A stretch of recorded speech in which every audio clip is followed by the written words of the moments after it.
मन में विचार किया और पार्वती मैया से कहने लगे कि देख पार्वती, मैं तुम्हारा स्वामी हूं और अगर किसी को पता चलेगा कि मैं तुम्हारा स्वामी हूं तो इसमें इज्जत तुम्हारी भी जाएगी और मेरी भी जाएगी। इसलिए पार्वती, थोड़ी देर के लिए मेरे को बालक बना लो, मैं दर्शन कर लूं और उसके बाद मैं चला जाऊंगा। पार्वती ने कहा कि स्वामी, मेरे से वादा करो कि कभी भी तुम हमको अकेला नहीं छोड़ोगे।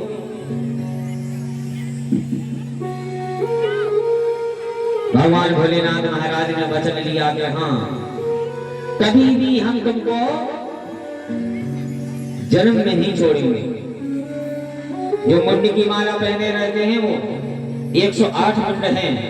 जो 108 मुंड पहने हैं भोलेनाथ महाराज, वो पार्वती के ही हैं। हमारे कथा में सुनाए थे पहले दिन। तभी से उन्हें उनका जीवन कभी छोड़ा नहीं। 108 बार मरण हो चुका है पार्वती का।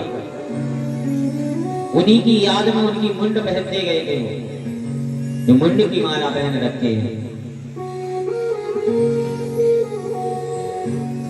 भोलेनाथ महाराज वादा करने लगे, कहने लगे हाँ, मैं तुमसे वादा करता हूं कि कभी भी तुम्हारा सत्संग नहीं छोड़ेंगे। पार्वती ने कहा ठीक है, तो तुम वचन पर बने रहना, मैं तुमको बालक थोड़ी देर के लिए बना लेती हूँ। पार्वती ने कहा कि ले आओ नंदीसुर, लाओ, मैं इसको गोद में खिला लूं, इसकी माँ का तो पता नहीं है। जैसे गोद में खिलाने के लिए लिया और भोलेनाथ महाराज ने पालने को पकड़ा, भगवान पर यहाँ के दर्शन किए।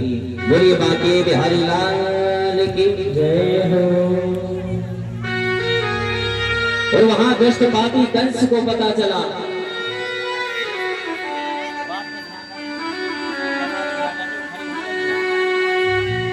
जैसे आज उस कंस को पता चला, वैसे ही क्रोध में सिंहासन से खड़ा हुआ और इधर उधर देखने लगा, घूमने लगा और वैसे ही आकाशवाणी होने लगी। दुष्ट पापी कंस, तेरे मरने का समय आ चुका है। काला काला है, काला तिल वाला है, तेरी टांग वाला है, तेरे मुकुट वाला है, देवकी का पुत्र है, आठवां पुत्र है, तेरा भनेन है, वही तेरा काल है। आज वो कंस बड़ा चक्रित रहने लगा। ये पता नहीं कौन सी आवाज है, ये कौन सी आकाशवाणी हो रही है। जैसे ही कंस भयभीत होने लगा, पूतना को जोर जोर से चिल्लाने लगा, कहने लगा मेरी बहन पूतना, मेरी बहन पूतना।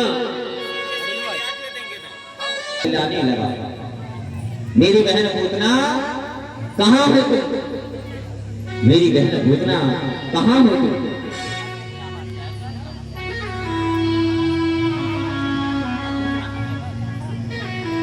मेरी बहन पूतना कहां हो तुम।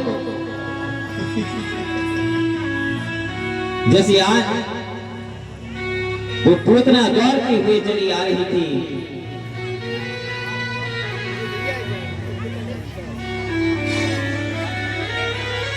जब उस पूतना को बुलाया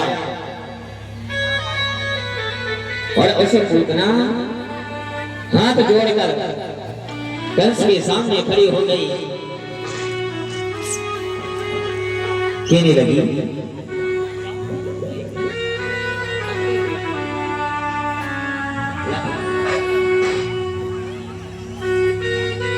भैया किस लिए पुकारा है मेरे को, क्या कारण है जो मेरे को बुलाया है।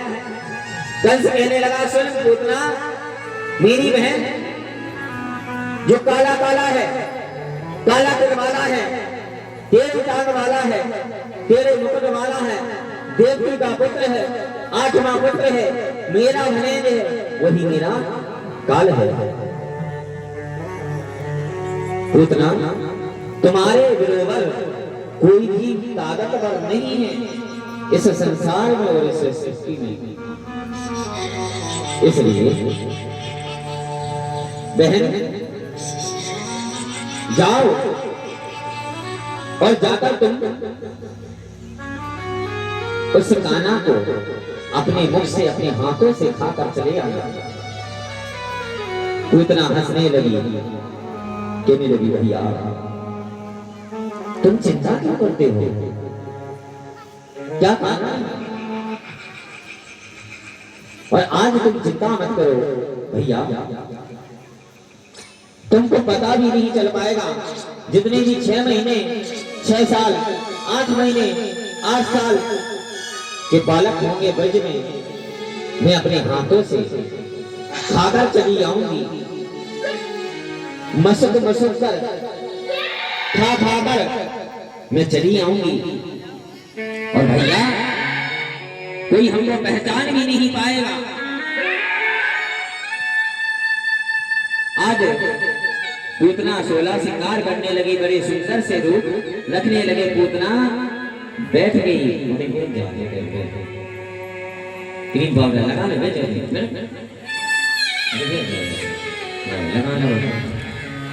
16 श्रृंगार आज पूतना करने लगी। और आज 16 श्रृंगार करने के बाद पूतना नगरी में ब्रज में जाने लगी। अरे